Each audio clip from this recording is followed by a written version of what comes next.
that you are very ready to always give. Now we're taking the conversation to Nigerian youths and how the Nigerian youth can enhance productivity intentionally to ensure that this inflation we keep reading about. I mean, today we read that the dollar had risen to as much as 1,730 naira to $1. That is really high. But can we do without the dollar? Can we enhance productivity in country to ensure that the shocks of the dollar does not affect us so much? How has the youth in Nigeria positioned themselves to contribute, not just expecting governments to do everything, but indeed getting intentional about economic productivity?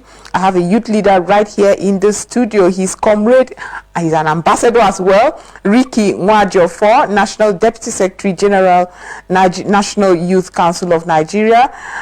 He's also a filmmaker and a social crusader. Best person to come tell us how we can garner the youth for productivity and curb this hardship that we have at the moment. Thank you so much for being part of the program. I appreciate being here, Joy. It's my pleasure. And congratulations, National Youth, National Deputy Secretary General. Not new, since 2021. Wow, I'm hearing that for the first time. You used to be a regular. Whatever happened to us? You know. But Rikki, it's good to have you join us here. It's my pleasure. It's my pleasure. We always love to be here in Aso TV. It's a place to be. Yes, it is a place to be. Yeah. I mean, but let's move on now to the conversation. Productivity to curb economic hardship. You know, our young people, some of them have been reported to be jackbarring. There are others who are waiting to get some sort of government jobs. There are a lot of them waiting for government jobs. But when we talk productivity and positioning the young people, what would you say is the challenge young people first of all face in getting productive and not necessarily waiting for those white-collar jobs and government blue jobs? The truth is that there is no government in anywhere in the world that can provide sufficient job opportunities for its teeming citizens, especially the youth. Government effort is always complemented by private sectors, and then more complemented by entrepreneurs. I've always been an advocate of youth going into entrepreneurship. I don't believe in white-collar job. Since I graduated, I've never done any white-collar job. I don't believe in it. Reason is that imagine minimum wage of 30,000. What can it do? So, with the current situation in the country, 30,000 can no longer even buy you a bag of rice. In fact, twice your salary. Are you saying half bag of rice? Yeah, saying you the bag of rice. Buy half bag of rice. Buy half bag of rice. So, any youth who is maybe probably envisaging to graduate and then get a job with the government, I don't think the youth is doing himself or herself a good. I advocate entrepreneurship. I advocate that entrepreneurs come onto the show, help the government to create job opportunities. However, entrepreneurs cannot do that without an enabling environment, which is the prerogative of the government to create. When there is no enabling environment, entrepreneurs cannot thrive. That's true. No matter how much effort you put in, you have 2 million naira seed fund to start up a business, and there is no enabling environment, that 2 million will sink within months. But when there is enabling environment, when there is equity in competition, when there is control of the government when it comes to dollar rate and other things, everybody can thrive. Opportunities will be created by entrepreneurs. Entrepreneurs can thrive. But then, with the current situation, I know some people who will tell you that with 5 million in their hands, they better go for visa and japa than to start up a business. Because they have seen people who recently started up businesses with 5 million and they cannot thrive. Now tell me, if you start up a business, you are going to employ 1 or 2 persons. You can do it alone. Of course. You are employing 2, 3, 4 hands. How much are you going to pay them? You can't pay them anything less than 50,000. And with the current situation, the hike in fuel price, the dollar exchange rate, if you are into business, you are importing, You can't even see dollar to buy. And when you buy at an exorbitant rate. How do you survive? How would the business survive? Then you talk about incessant power outage. No steady power supply. How do people who engage in cold room business survive? They will be burning generator 247. Exactly. And then the cost of fuel, the cost of diesel, they will add it up in their prices, of the prices of their commodities. And then tell me what is the resultant effect? Inflation. But what happens? We've also talked about countries, the youth, especially a country like Nigeria that has the youth population and the vibrant, energetic, innovative minds in our youth sector. What happens with innovations that would ensure some of these problems you have solved, you have mentioned? Because I do not see any reason why some of the pockets of, and I don't know if you see it on social media, the pockets of innovations here and there are not upscaling. We know young people who have, produced electric cars with materials they source around the place. That's to say, we are not devoid rather of the intellect that's necessary, the ingenuity that's necessary. So what's going on in getting them to thrive? With the problems you have mentioned, a lot of people will say that right there is a thriving economy if solutions are provided. The problem that is glaring is, you see, if the government does not have the willpower to ensure that things get right in the society, nothing will be done. For example, so many people who have innovative ingenuity, who have created some things and showcased, so many of them have not been reached out. As a filmmaker, I think I've joined hands in sharing one or two creativities that we saw on social media. Some people trying to generate power through with water or something like that. I saw one who generated 1 kVA or something like that with just close to a river. He did that. We shared it round. There is no doubt that such clips have gotten to the vicinity or the corridor of power. Right. It have, or they have all gotten there. But the fact is that in Nigeria, when you do not have a godfather, when you do not have a political godfather, when you are not... I mean, we're no longer talking... that vicinity. Nobody listens to you. It's unfortunate that you say this, because it has become a dire situation where it no longer is important who your father is in Lagos.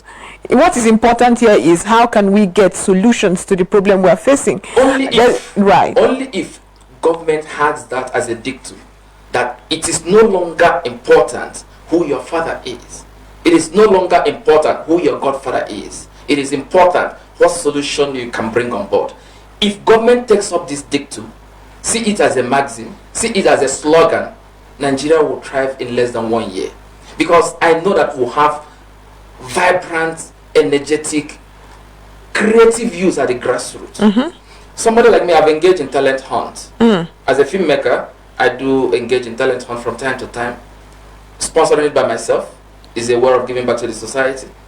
And at that grassroots, during the talent hunt, you see so many creativities. Exactly. And you'll be wondering, why is Nigeria suffering economically if we can have such creativities?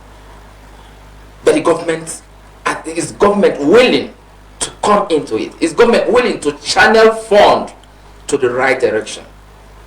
Okay. Recently, so many funds were channeled to so many directorates. How much is channeled to youth development? I will tell you categorically, coming from National Youth Council of Nigeria, that National Youth Council of Nigeria made its own budget even and submitted to our mother ministry, which is the Federal Ministry of Youth and Sports. That our budget never saw the light of the day. And when we approach the Federal Ministry, what you hear is that we don't have enough budget. Well, let me understand something. The NYCN had a budget for themselves that was hoping the government will fund. Will fund a budget, because NYCN is an apex youth organization that is recognized by the government, recognized in the National Youth Policy, registered in 1964, is recognized in national youth policy as the mouthpiece of the Nigerian youth, as the apex youth body in charge of all the youth organizations in Nigeria. Is in national youth policy, Right. which is a document formulated by the federal government too, that's being used by the federal government. Now, if Youth Council, National Youth Council of Nigeria, is recognized by the federal government in its national youth policy, it's saddening to note that that same body will bring up a budget that will help that body go to the grassroots, get interacted with the youth at the grassroots, get their feelings, get their pains, pass same to the government, because that is what Youth Council is meant to be, a bridging gap, a bridge in between the government and the youth at the grassroots. Exactly. Getting the policies of the government, passing the same policies to the youth at the grassroots, ensuring that they key into government policies, especially policies that will affect their lives positively. And then also getting the grievances of the youth from the grassroots, passing same to the government, proffering solutions, the best of solutions, because you cannot shave a man's head in his absence. Anything for the youth without the youth is not for the youth. So if the youth are not in charge of telling you how best to interact with the and youth engage with us and engage with the youth, you cannot do it better. Because you must engage the youth to check very well, decipher the best approach on how to tackle whichever thing that is the problem of the youth. So that's where the Youth Council stands, in between. But unfortunately, such a body brings up a budget that will help them, help the government, that will assist them to help the government to drive its policies to the grassroots. And such a budget didn't see the light of the day. That's by the way. Now, how much was budgeted for the Nigerian youth in this recently passed budget? Is government intentional with its youth? Is government intentional? Let me get something. Are you at this point applauding the government for the monies, or you are as saddened? You are saddened by the number. Saddened by the number that there is nothing, categorically nothing meant for the youth development. However, the government will argue the fact that some of the funds, some of the budgets are scattered in different ministries where they expected that the youth will be empowered. For example, they will say that a ministry of in Medan, or a ministry of what's it called, science and technology, education, they have some funds. No, not at all. There should be an intentional youth fund, youth development fund, created to empower the Nigerian youth. It has to be intentional. Exactly. That is, by the way. Now, if there is a fund meant to empower the Nigerian youth, if there is a fund meant to ensure that the creativity of the Nigerian youth is showcased, it means that in this time of hunger, the Nigerian youth can delve into farming, into agriculture. It's one of the things we've been clamoring since 2021. I've been clamoring about Nigerian youth delving into farming. Unfortunately, the grants for farming ends up in the hands of political office holders, who will use those grants to sort out their subordinates, to sort out those who call their stooges, or those who call their hallelujah boys. They will sort them out as part of their own dividends, instead of getting to the right hands, instead of getting to the real people who are into farming.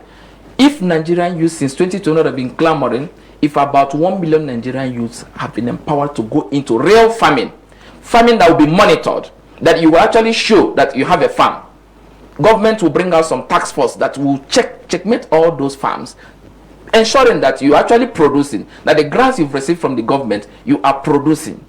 You are, if you say you are into rice farming, that you actually farming your rice. Right. If you are into cassava farming, you are actually doing it. If that was done since 2021, Nigeria won't be talking about food scarcity today. But it's not yet late. Government can be intentional. Map out real fund just for the Nigerian youth to go into farming. Make it mechanized. However, yes, exactly. That's where I was going. The Nigerian youths that I know, the Gen Zs and the young people. We cannot use hoe again. We can't use cutlass. Would they be willing with the facilities available? Make it mechanized. Do you know that? I read a few days ago that the Niger State Governor, I think, received about 300 tractors to encourage mechanized agriculture, mechanized farming in Niger State. You know that government can do that intentional to ensure that 774 local governments receive at least 10 or 20 or 30 tractors. and other farming equipment, mechanized agriculture, where the youths can go and then take a lease of it, free of charge, as long as you have a farm. Exactly. Go and direct them to your farm. They will go and till your farm for you, and then you continue with your farming. With such things being put in place, in the next 1 year, in the next 2 years, problem of inflation will be cut. Problem of lack of foodstuffs. There is shortage of foodstuffs. You even have money now to go to market. You can't don't even buy those things, exactly. In fact, somebody made a joke that if you have a wife or girlfriend and you give her a list to go to market to buy something, if she calls you from market, don't pick because she's calling you to tell you that the price has changed. Increased, exactly. No, that is quite unfortunate. So let the government be intentional about this. Let there be a fund, even if it means borrowing. These are the kind of money you can borrow, and you have that you can beat your chest and say, oh, we are borrowing for the right cause. Exactly. Go and borrow millions of dollars if it is possible. Ensure that it is invested in farming through the youth, mechanized farming. Ensure that you have task force, you have structures on how to checkmate those who will access these funds, and ensure that these funds yield fruits. Coming to farming again, this farming, fund may not be able to yield fruit if there is no security put in place. Exactly. Because no youth will be able to accept the fact that, okay, give me the 5 million, let me go into farming. And today, I go and till my land, cultivate whatever crops. The next 1 month, I'm afraid of going back to check them because some bandits are already there. We're laying to check who they will kidnap or who they will kill. Or some herdsmen are there trying to graze in the farm. You already spent millions of naira to cultivate. They will graze on it without any qualms of conscience. Reckless abandon. So, if security is not put in place, if they don't curb the menace of insecurity, menace of herdsmen, menace of bandits, we said this also in 2021 and 2022. We projected that if insecurity is not curbed, that there will be hunger in the land in the next 1 or 2 years, and it's happening. And it's happening at the moment. It is happening. But really, you know, the fact is that some of us talk and government won't listen to us because we don't have godfathers. They think, oh, but then God has given some of us that probably the gift also to forecast and also to tell you intellectually what's going to happen. Proper solutions, because they are indicators that often clear indicators that will often. Tell me, I need us to now get the conversation to the very important one. I mean, you have mentioned the many things that the government can utilize the youth for, how the government can invest in it. But my question would be, are the youth really ready for all of this? But how can you reach a fragmented youth organization? Because if I call for youth right now, first of all, there are 70-year-old men who believe they are still youths. Second of all, they are parallel. I mean, the NYCN is one who has suffered over the years the parallel governments within the youth organization or the leadership of these youth. And it's not just peculiar to the NYCN alone. We have it all over youth organizations, and these are young people who are supposed to be united enough let me tell you to ask. But let's address what is indeed happening in the NYCN, because you have the opportunity to speak for Nigerian youth, and here you are still having parallel leadership. That the truth about it is that the government, probably not the government, I will use the word politicians have decided to make use of two important tools to ensure that they hold on to power and then hold on to whatever thing they are doing to Nigeria and it's working for them. One is to weaponize poverty. Two is to ensure that the youth constituency is never united. The government is also I mean the politicians rather are also meddling there. They are meddling into youth organizations to ensure that they are not united. Any youth organization that has a voice, tomorrow come and check them. They will try to put in 1 or 2 moles to ensure that they are scattered. National Youth Council of Nigeria was bedeviled with leadership crisis for almost 10-11 years. I will make it clear here. Before 2021, I was the Secretary General to Ambassador Niyi faction. We had 4 presidents in National Youth Council of Nigeria prior to 2021. We had Ambassador Sokubo as his own president. I had Ambassador Niyi as the president. We had Comrade Mustafa Asuku as the president. We had Ambassador Comrade Bello Shagari as the president. But then we went to the former Minister of Youth and Sports, then Sunday Dare, and he begged. He said, "You people can go and sort yourself out. You have the solution within you." Good enough, the presidents on their own went and held a meeting, decided that in the interest of Nigerian youth, that are going to cast a ballot, and whoever it falls to, the other three will step down for the person. Fortunately, it fell for Sokubo, Ambassador Sokubo, Saribe Sokubo. Right. And then what did the other president do? They told the Ambassador Sokubo that they will have to select few capable hands from their own ESCOs to form a unity government. It was agreed, and a unity government was formed in 2021 in Calabar, where we did a unity congress, not an extra-elective congress in Calabar. There was no faction after that. All of a sudden, another faction broke up by Comrade Dodo Solomon.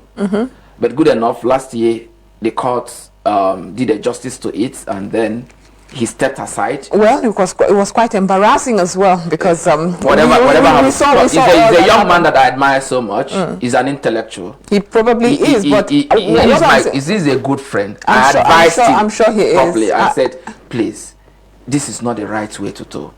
But he is a young man with intellectual prowess. Probably. In fact, the government needs him at the corridor of power. Yes. The government needs people like him and people like us at the corridor of Rikki, power. after your advertisement, I just want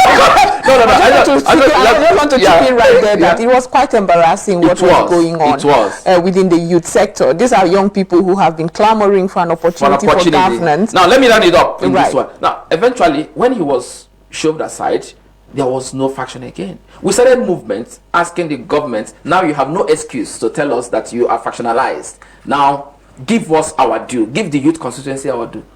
All of a sudden, politicians picked one or two moles from the same neck, National Executive Council of the National Youth Council of Nigeria, that was inaugurated in Calabar. From that same neck, they picked up one or two moles. The Vice President North Central, who was the Vice President North Central, Akoshele Mukhtar, went and declared himself the president, acting president, with some aggrieved members of the NEC. Were they still aggrieved after that inauguration? No, after the inauguration, everybody was moving on. But when I say aggrieved, it could be monetary-induced grievance. Yes, it could be monetary-induced grievance. So they went and declared themselves parallel ESCOs. We called them like brothers. Come. Our tenure is only 1 year plus remaining. Let's come together and exhaust it and hand over to another set of new young ESCOs that will pilot affairs of NYCN without factions, so that the government, so that the politicians will never have an excuse to give to youth constituency seriously, because they'll say, oh, you guys are not serious, you are factionalized, when they are the persons instigating the factions with money. Because without money, somebody like Akoshele, who is a civil servant, cannot make moves. He's a civil servant, he works with the FIRS. He cannot make movement. But politicians are sponsoring. So they are our problem. But I am telling the Nigerian youth, don't allow yourself to be used. And then what they did was illegal, because the constitution of NYCN says in Article 10 that it is only the National Management Committee that has the right to suspend the president. And they went and convened a meeting. Who has the right to convene a meeting? In our constitution, our constitution, section 2 states that it's only the president who has the right to convene a meeting through the Secretary General. But when the president is in question, maybe president wants to be suspended or something like that, no problem, the Secretary General can convene a meeting. But when the Secretary General is also part of the problem, the Deputy Secretary General is stated in Constitution that in the absence of Secretary General, the Deputy Secretary General assumes the total office of the Secretary General. I didn't convene any meeting that suspended Ambassador Scoba as the president. So who convened that meeting? So it's an illegal meeting that was convened. It was not in tandem with the Constitution of NYCN 2018 as amended, which is registered with CAC. Our Constitution is registered with CAC, so it makes it a legal document. So they did something illegal. But I'm just trying to let you know that it's the handworks of politicians. Is the handwork of politicians. Let us explore. I want us to explore this. I mean, there's always going to be people who will want to meddle, but what is going on? Is it that Nigerian youth need a master class on how to love the country? Because ideally, what you do isn't just for yourselves. I don't know. I'm sure there are kickbacks from politicians, but however, what you do is not for yourself. You are influencers. Young people look up to you who are helping, giving a voice to the problems that young people face. In fact, ideally, I'm not talking about what is happening, but ideally, what is supposed to be. NYCN is supposed to be the voice of the Nigerian youth. Exactly. At this critical moment, NYCN is supposed, when NYCN coughs, the government should be shaken because Nigeria enjoys that vibrant. In the days of Abacha. It was the youth council. Very long are those days, because we are not seeing that patriotic young people. If politicians that you have alluded to can still, influence them. So what future do you see about these youth organizations? If you have to tell us how we can ensure that there's no influence. It's okay to go hang out and be a youth leader, hang out with politicians and enjoy the kickbacks that you people enjoy. I mean, I guess that's why you're looking this good. I am a filmmaker, I am an entrepreneur. No politician gives me a kickback. No. Well, I wouldn't know that. Rikki, it's becoming very important that we have that united front in youth constituency. It's very important. But if you have to now give us a blueprint as to what you suggest can be done moving forward. I've said this I think a year ago in a conference or in a summit. There is an urgent need for national reorientation. The youth constituency is getting it so wrong. The get rich quick syndrome is dealing with the youth constituency. Lack of spirit of patriotism. An average Nigerian youth does not believe in Nigeria again. An average Nigerian youth does not believe in what he can do for the nation. He will tell you, what has Nigeria done for me? What has Nigeria done for me? But there is need for that reorientation to inculcate in Nigerian youth that patriotism is the watchword, should be the watchword. That we are first Nigerians before anything. Before you become Igbo, Yoruba, Hausa, Ibibio, whatever you are first a Nigerian. And Nigeria should be our priority. How the nation could fare better. If Nigeria fares better, we all fare better. Now, there is that need for reorientation to also ensure that Nigerian youths get eradicated that syndrome of get rich quick syndrome. Everybody wants to make it hic et nunc, here and now. But that's what makes us tick. However, is it at the detriment of letting the morals, the ideals? We've let our moral guards down. There's no more principle. You see kids, you ask them, what do you want to become in future? I've seen one or two clips. You ask a kid, what do you want to become? Somebody will tell you, I want to be a Yahoo guy. What principle are we upholding? Are you concerned that the Nigerian youth organizations such as yourself have failed if young people are looking up to you and us, and we are being factionalized? It pains me. No, I am pained, because if we don't get united, then we'll fail Nigerian youth. That's true. I agree with you. If we don't get united, I use the opportunity also to beg the dissidents, let me use the word, the aggrieved, or those who have been, or whatever they are, let's come onto one umbrella, so that when we cough, the government will shake. But now they know that when we cough, don't worry, don't mind them. We'll have one or two. We'll have one or two that we can give bags of some things, and then they will recough the other side, and they will come back and do support protests. What a shame. Posterity will judge all of us. I agree. No, but I agree with you. Because Nigerian youth are suffering. Now, National Youth Council of Nigeria should be at the forefront to ensure that government policies do not affect the Nigerian youth adversely, but affect them positively. Okay. But then some of the policies are affecting us adversely. Okay, so before we move forward, the leadership tussle within the NYCN, is there some distant future reconciliation, and that is there even the plan in the pipe way to ensure the fact is that, ego is playing out. Ego one is playing out, but then I know that we'll be massaging some egos to ensure that this 1 year, few months remaining for this tenure, because the legacy this NEC, National Executive Council of the NYCN, the present NEC, wants to hand over is to ensure that there will be elective Congress next year where a united NYCN NEC will also emerge without any faction.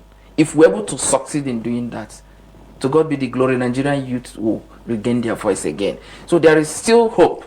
We are massaging egos. Even though the National Management Committee meeting expelled those dissident NEC members who went and declared faction, because in the constitution of NYCN, the management has the right to expel the NEC members or relieve them of their duties. National Management meeting held in Kaduna on the 4th of February expelled them, but then their positions have not been taken yet. It can only be taken in the next management meeting where there will be by-elections. Right. But before then, something can be done.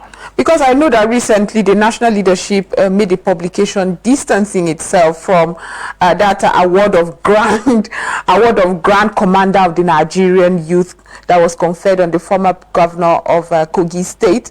I know that it was deeply worded, like strongly worded. I think that's the proper phrase. Yes. Strongly worded against that. What's going on in the Kogi Youth NYCN? The fact is that some people towards the end of the tenure of Alhaji Yaya Bello as the governor of Kogi State, some of the NEC members, and then in fact they are the people who also declared the parallel governments after that event.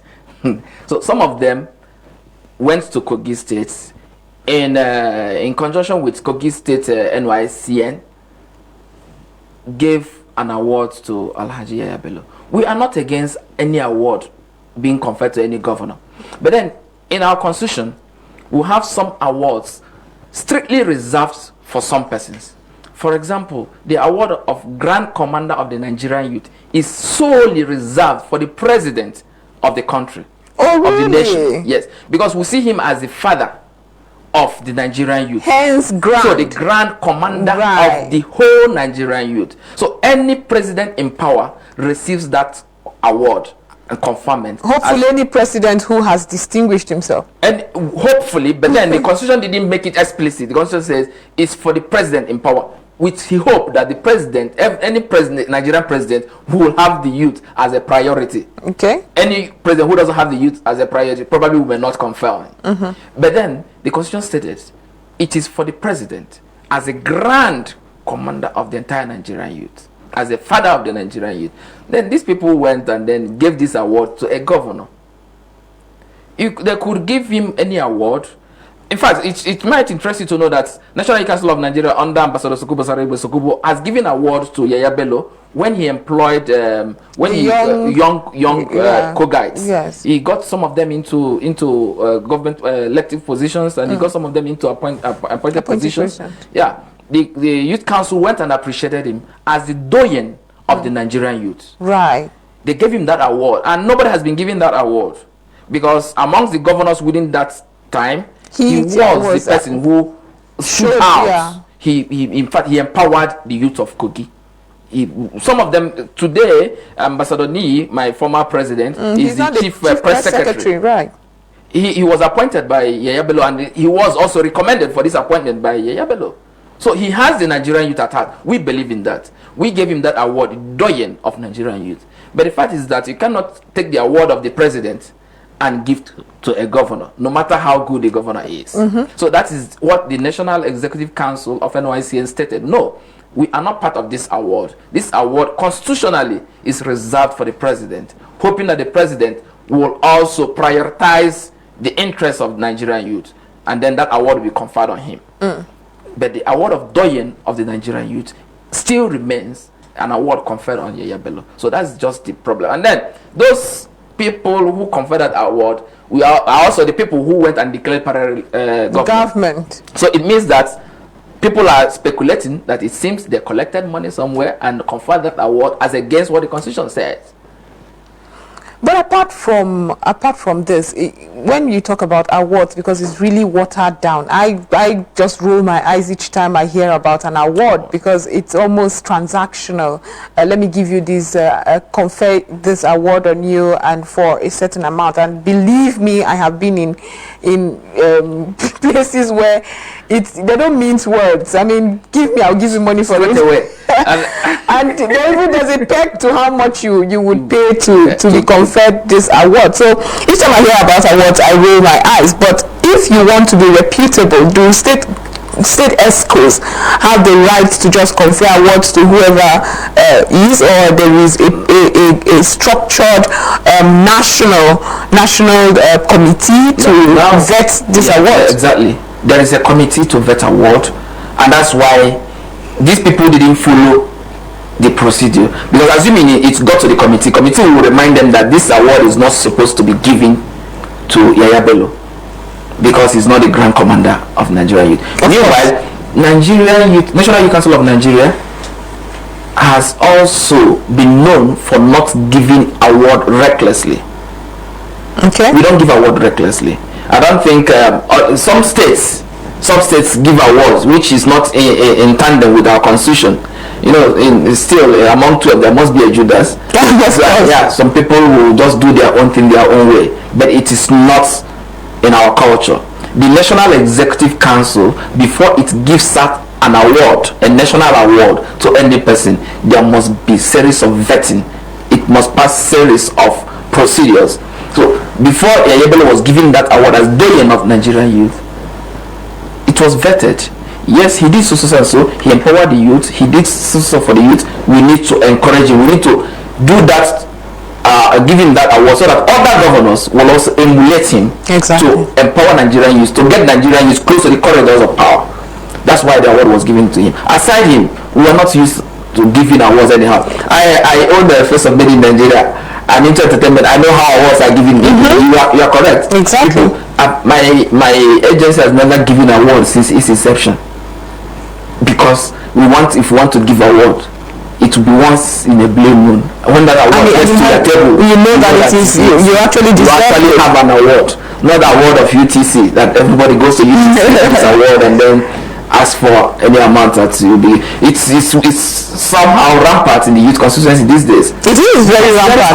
In the land, and so everybody needs to just do as they can. Since these politicians like award, let's give them to collect money. This money they are hoarding, that they don't want to give us at defense of democracy. Let's give them the award and collect the money. Okay, so before we go, because we are really running out of time. Wow. Yes, time flies when you're having a good time. So, Comrade Rikki, I would like you to just address once and for all how young people can contribute to this, to the productivity, so that we curb this hardship that everybody is facing. And for youth organizations across board, they are like 1 million these days. We have more youth organizations than the youth themselves. There are some that are leaders of like 5. So anybody wants to be a leader. But what's your suggestion and advice to young leaders who can have an opportunity to be different and show the path? And the first question you asked, my concerned advice to Nigerian youth is, please, let's go back into farming. Let's go back to farming. Let's go back to our farmlands, hoping that the Nigerian government will do the needful to secure our farmlands and then assist in funds to ensure that when we go into farming, we are well funded. The reason is that no nation will thrive when everything is imported. I also beg on Nigerian youth, let's activate our ingenuity. We are so creative. We are known across the globe for our ingenuity and creativity. Let's activate our creativity. There are so many inventions that we can come up with, and whoever has anything invented that will help alleviate the suffering of the masses, that will help reduce any suffering across the country, please come to National Youth Council of Nigeria. We are ready to help promote your creativity. Okay. Come to National Youth Council of Nigeria. It is a clear word. Locate us. We are ready to partner with you and showcase your creativity to ensure that we assist the government in this struggle, in their efforts to ensure that things get normalized. People are suffering. People are dying of hunger. And then The strength of any nation is the youth. So if the youth cannot help, then Nigeria has no future. Exactly. But if the youth will come on board and believe in this country, activate our creativity, prowess, and then go into farming, partner with National Youth Council of Nigeria to project whatever you've fashioned or created, I believe Nigeria will get back to the roadmap of success. And then secondly, you are right when you say that some people are president of 5 organizations, youth organizations. I don't understand the fact. If you want to be a leader, you must learn how to be a good follower. Right. Most of Nigerian youth don't want to be followers. They want to lead by all costs. We cannot get it right with different voices. We cannot only get it right with one voice. National Youth Council of Nigeria has been recognized by the National Youth Policy to be the spokes organization, the apex organization, the umbrella body of all the youth organizations. If you're a youth body, come to National Youth Council of Nigeria. Let's synergize. Let's speak with one voice. Let's face the reality. Let's proffer solutions. It's not all about attacking the government. Yes, the government may not be doing perfectly well, but it's not all about attacking. You attack and proffer solutions. Exactly. Let's come together and then let the government know what they should do and what they are doing wrong. Because sometimes they may think that some of the things they are doing right, some of the things they are doing wrong, they may think they are doing right. Right. Reason being the clear fact that we are in jet age. We are in the age of the youth. We know better than some of them who are elderly know. It is said that what an elderly man sees sitting down, it's no more in this jet age. Okay, in the jet Ambassador Rikki, we really have run out of time. I wish we could talk more because